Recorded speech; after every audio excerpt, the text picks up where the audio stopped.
Welcome to Make More Love, the show for the entrepreneurial man who wants a hot and healthy marriage as well as a successful business.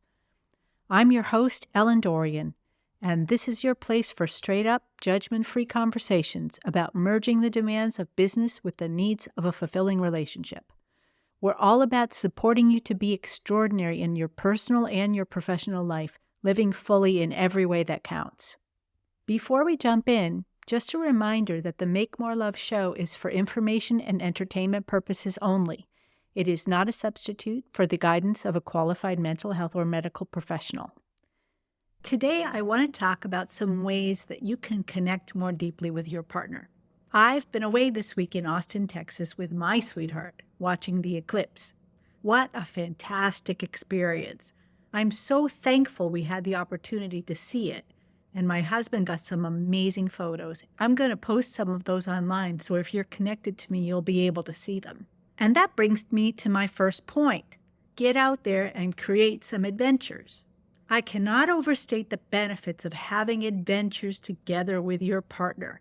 And when you're a business owner, a getaway is a very effective way to connect with your partner because it also makes it easier to disconnect from your work, not to mention all the other obligations that steal your relationship energy away. And in fact, some really good studies have shown that when a couple engages in an activity with an unknown outcome, like an adventure or solving a problem, it's an even greater bonding experience than activities where you know what's going to happen.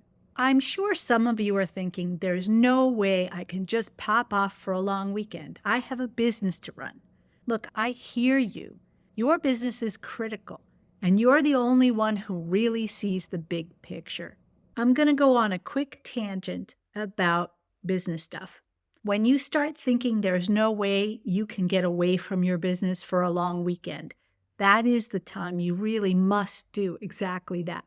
When you think you're the only one, it's likely that one of two things are true.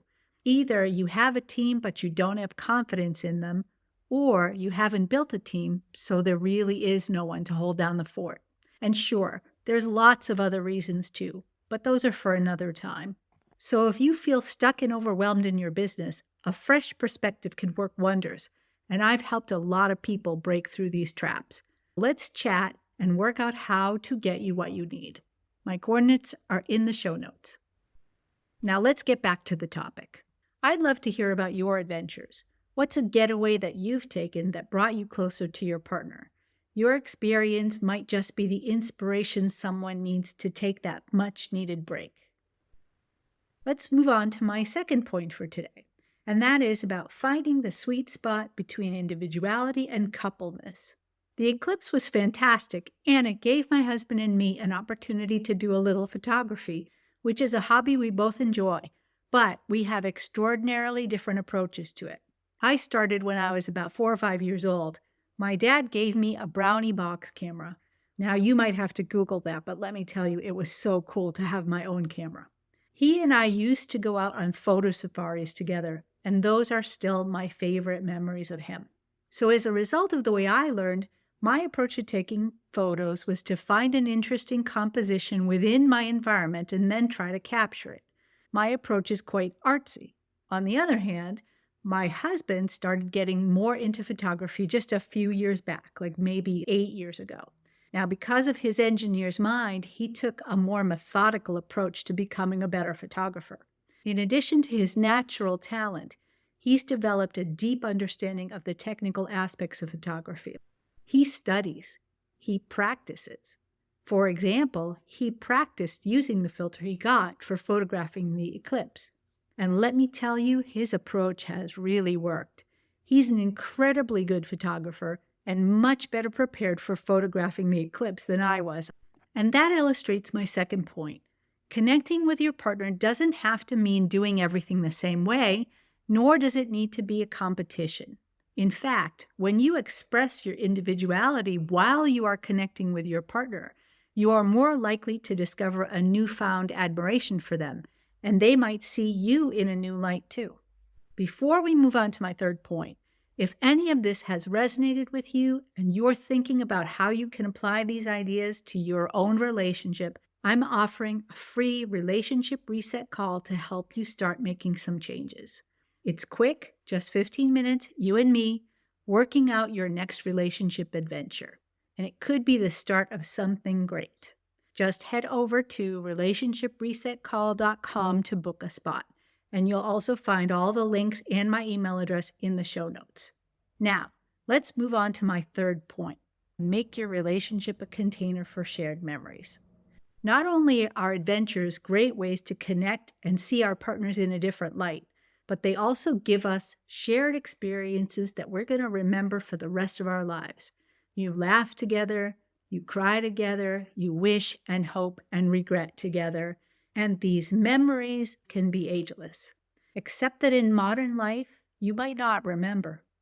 Our minds are full, cluttered, disorganized, obsessed. We're bombarded with more information than at any other time in human history, so even special things can fall through the cracks. I wanted a way to remember these special things and not to let them fall through the cracks, so I came up with this idea of a reverse bucket list. Now, a lot of people have bucket lists, right? That's a list of things you want to do before you kick the bucket. But I've never really warmed up to the idea of a bucket list. Maybe because my dad passed away before he had a chance to do most of the things on his. The bucket list feels like pressure to me because I could just turn it into a long list of stuff I'll never do or that I really wouldn't even be able to do, like parkour. The reverse bucket list is like a bucket list, except that instead of writing down things I want to do someday, I write down the stuff I already did.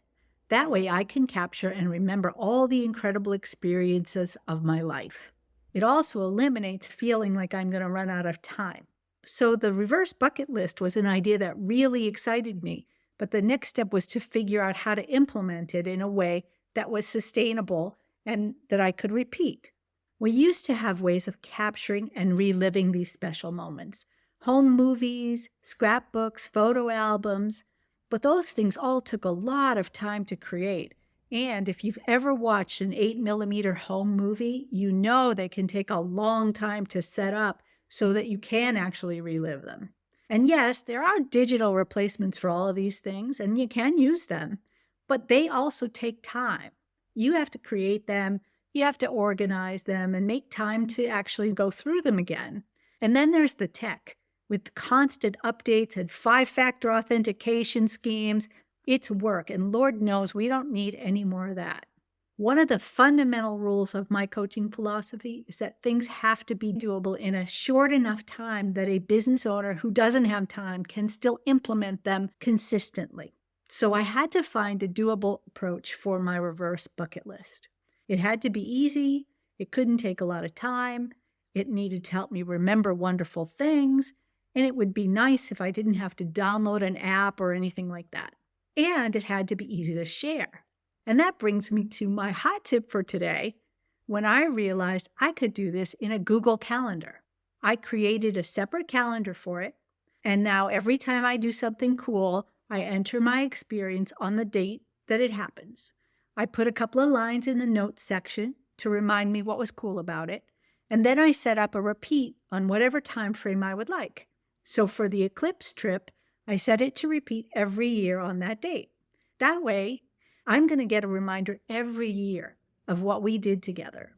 Now, some things I might set the repeat for every 5 years or even every 10 years, or not at all, because even without the reminders, it's a separate calendar and I can always view it as a list from the date I set it up onward. So I never have to forget another cool thing that I did. And I can share this calendar with anyone I want so we can remember together. So if this idea appeals to you, you should give it a try. If you decide to set up your own reverse bucket list using Google Calendar, I would love to hear whether you found it helpful and easy to use. Okay, here are 3 keys I hope you'll take away from today's show.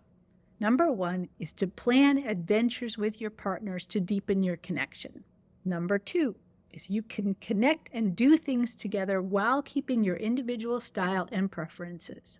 And number 3 is to make your relationship a container for shared memories. I hope you've enjoyed this episode as much as I've enjoyed sharing it with you. But more importantly, I hope you take these concepts and these ideas and try something new. Let's build that rock-solid relationship together. All right. I hope today's episode added value to your life.